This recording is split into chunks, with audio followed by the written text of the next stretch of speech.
Assalamualaikum warahmatullahi wabarakatuh. Perkenalkan, nama saya Kevin Arya Chandra dengan NIM 17056618016 dari Program Studi S1 Manajemen Angkatan 2018. Pada kesempatan kali ini, saya akan mempresentasikan proposal penelitian saya dengan judul Pengaruh Kualitas Produk, Sosial Media Marketing, dan Perceived Value terhadap keputusan pembelian studi pada produk smartphone Realme di DKI Jakarta. Dosen pembimbing saya yang pertama itu ada Bapak Agung Kresnamurti Rifai, STMM, dan dosen pembimbing dua saya yaitu Bu Dewi Agustin Permatasari, SE MSM. Bab 1, pendahuluan. Yang pertama adalah latar belakang. Di era modern seperti saat ini, manusia sudah mulai dekat dan harus memahami mengenai perkembangan teknologi. Kewajiban akan pemahaman mengenai teknologi juga semakin menjadi kuat ketika pandemi mulai melanda. Seluruh kegiatan dilaksanakan menjadi secara daring atau online. Nah, smartphone adalah salah satu alat yang sering digunakan untuk melakukan berbagai aktivitas secara daring. Nah, smartphone lebih sering digunakan karena ergonomis atau bisa dibawa kemana saja. Nah, berdasarkan survei yang dilakukan oleh newzoo.com pada tahun 2020, Indonesia menempati peringkat 4 sebagai negara dengan pengguna smartphone terbanyak di dunia, sekaligus sebagai negara dengan pengguna smartphone terbanyak di Asia Tenggara.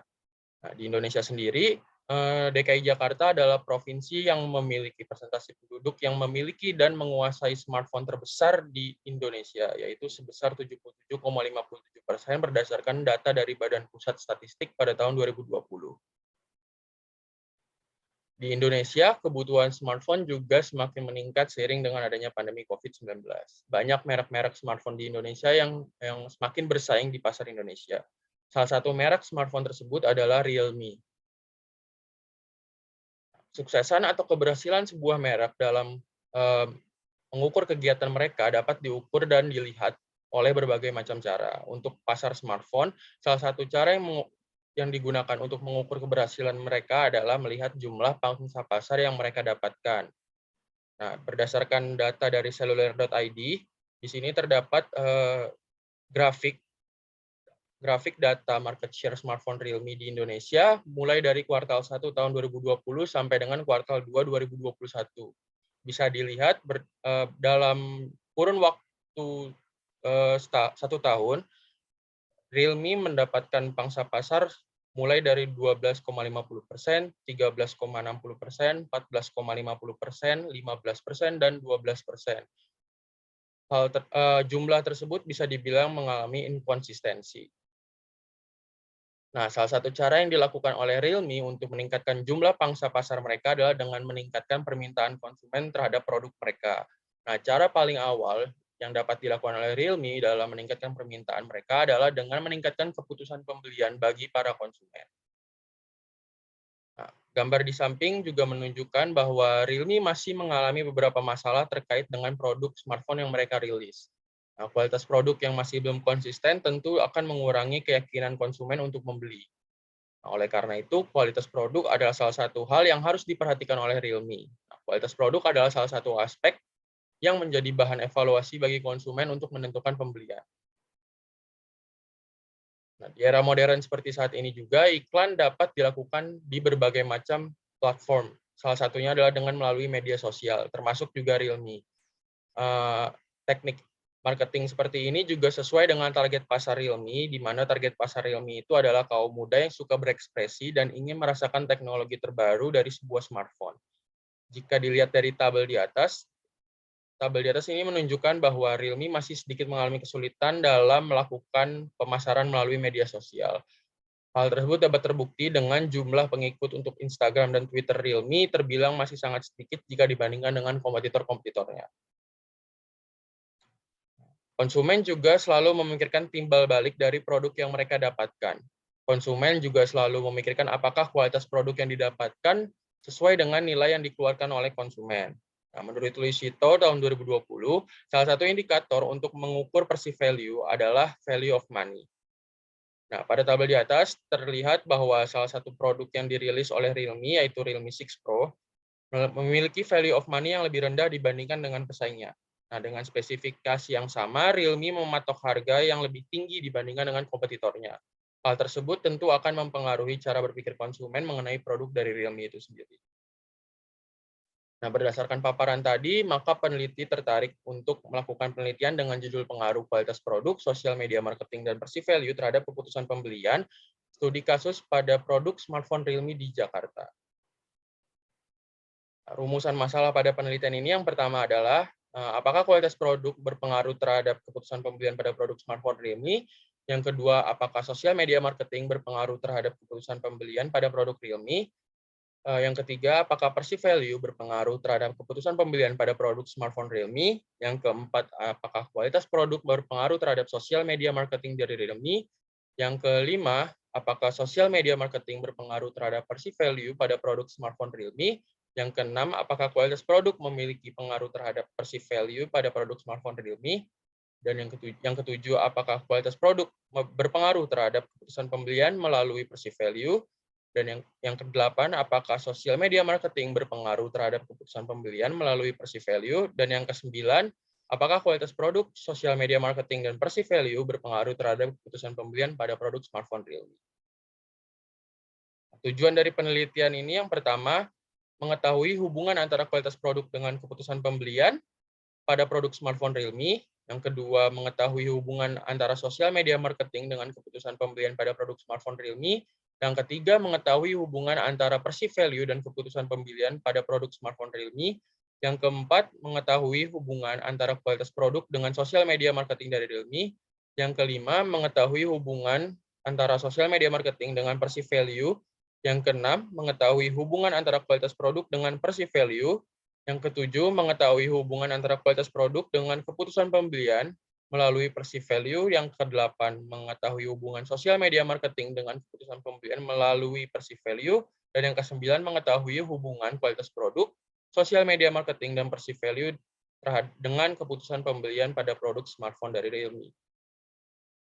Nah, manfaat dari penelitian ini yang pertama ada sebagai sumber referensi dan masukan kepada para penulis lain untuk ikut menggali dan juga melakukan penelitian dengan judul yang serupa. Yang kedua, sebagai bentuk referensi bagi objek penelitian untuk meningkatkan keputusan pembelian bagi konsumennya. Dan yang ketiga, memberikan pengetahuan dan wawasan bagi para pembaca mengenai cara untuk meningkatkan keputusan pembelian. Selanjutnya, bab 2, yaitu kajian pustaka. Yang pertama adalah landasan teori, yaitu landasan teori dari keputusan pembelian. Nah, menurut Angelin dan Kodrat pada tahun 2021, keputusan pembelian adalah proses pengambilan keputusan dalam memilih barang dan jasa.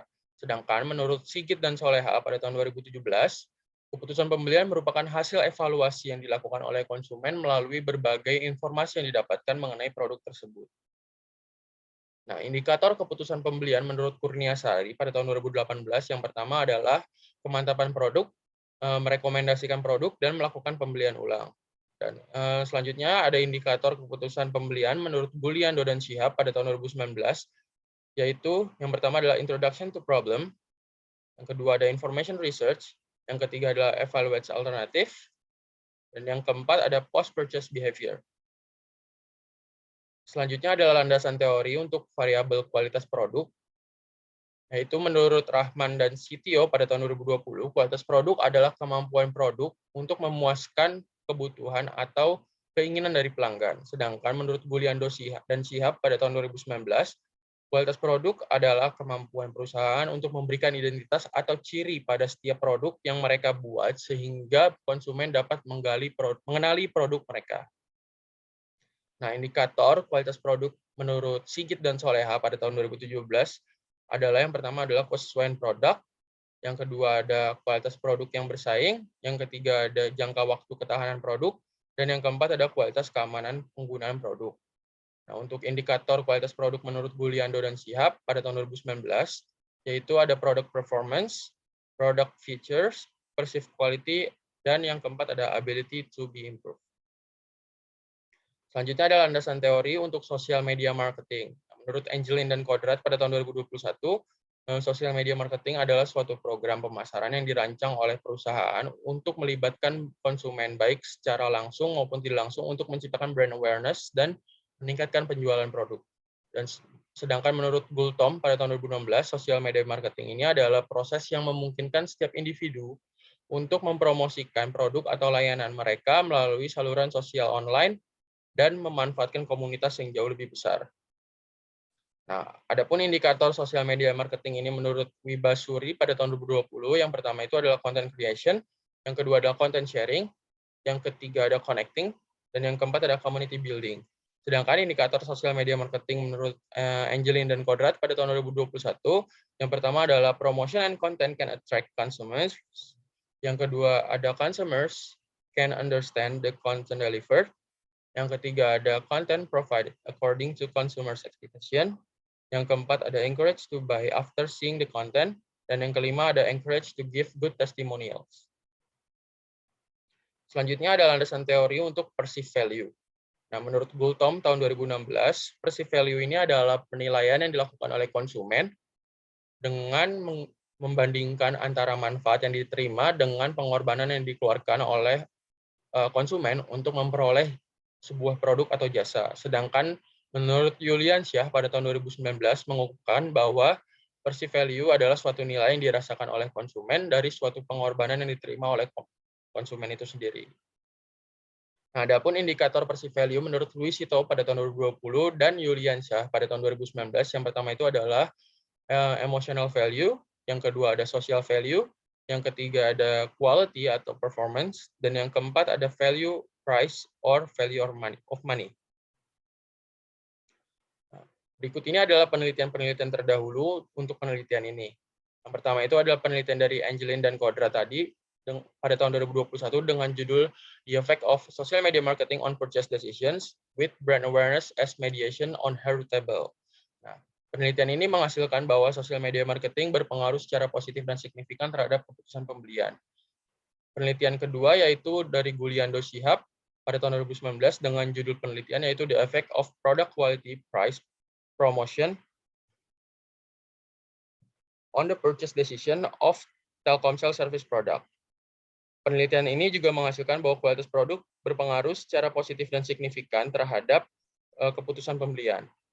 Penelitian ketiga yaitu berasal dari Luisito pada tahun 2020 dengan judul The Influence of Consumer Trust and Perceived Value on Consumer Purchase Decision of E-commerce in Social Media, Study Case in Manado. Penelitian ini menghasilkan bahwa perceived value berpengaruh secara positif dan signifikan terhadap keputusan pembelian.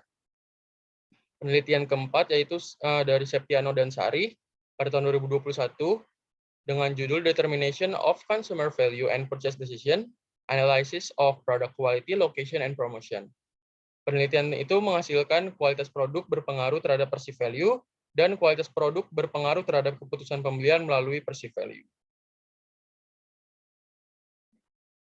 Dan yang penelitian kelima yaitu berasal dari Aputra 2020 dengan judul Pengaruh Sosial Media Marketing, Store Environment, Sales Promotion, dan Perceived Value terhadap Purchase Decision Konsumen Sogo Department Store. Nah, penelitian ini menghasilkan bahwa sosial media marketing dan perceived value berpengaruh terhadap keputusan pembelian. Berikut ini adalah kerangka pemikiran dari penelitian ini. Nah, hipotesis pada penelitian ini yaitu yang pertama H1, kualitas produk berpengaruh secara positif dan signifikan terhadap keputusan pembelian. Dan H2, sosial media marketing berpengaruh secara positif dan signifikan terhadap keputusan pembelian. H3, perceived value berpengaruh secara positif dan signifikan terhadap keputusan pembelian. H4, kualitas produk berpengaruh secara positif dan signifikan terhadap sosial media marketing. H5, sosial media marketing berpengaruh terhadap perceived value. H6, kualitas produk berpengaruh secara positif dan signifikan terhadap perceived value. H7, kualitas produk berpengaruh secara positif dan signifikan terhadap keputusan pembelian melalui perceived value. H8, sosial media marketing berpengaruh secara positif dan signifikan terhadap keputusan pembelian melalui perceived value. Dan H9, kualitas produk, sosial media marketing, dan perceived value berpengaruh secara positif dan signifikan terhadap keputusan pembelian. Bab 3, metodologi penelitian. Yang pertama adalah tempat dan waktu penelitian. Nah, penelitian ini dilaksanakan pada wilayah DKI Jakarta karena berdasarkan data dari Badan Pusat Statistik, DKI Jakarta adalah provinsi dengan jumlah persentase penduduk yang memiliki dan menguasai smartphone terbesar di Indonesia. Nah, penelitian ini akan dilaksanakan pada bulan Mei 2022 sampai dengan bulan Juni 2022. Metode penelitian. Metode penelitian yang akan digunakan pada penelitian ini adalah dengan metode kuantitatif. Nah, menurut Sugiono, metode kuantitatif adalah metode penelitian yang berlandaskan dengan data yang konkret. Data penelitiannya itu berupa angka-angka yang nantinya akan diukur dengan menggunakan alat uji penghitungan data yang berkaitan dengan masalah yang diteliti dan menguji hipotesis yang telah ditetapkan sehingga dapat mendapatkan kesimpulan. Selanjutnya ada populasi dan sampel. Populasi pada penelitian ini adalah para pengguna smartphone Android Realme dan pengikut media sosial dari merek smartphone Realme. Nah, teknik pengambilan sampel pada penelitian ini adalah purposive sampling. Nah, jumlah sampel pada penelitian ini adalah sebanyak 200 responden dengan kriteria sebagai berikut. Yang pertama adalah berdomisili di DKI Jakarta, yang kedua adalah pengguna produk smartphone Realme, dan yang ketiga adalah pengikut media sosial smartphone Realme. Selanjutnya ada teknik pengumpulan data dan skala pengukuran. Sumber data yang digunakan pada penelitian ini adalah data primer. Nah, teknik pengumpulan data yang digunakan pada penelitian ini adalah dengan menggunakan kuesioner dalam bentuk Google Form yang akan disebarluaskan secara online. Nah, skala pengukuran yang digunakan pada penelitian ini adalah dengan menggunakan skala Likert.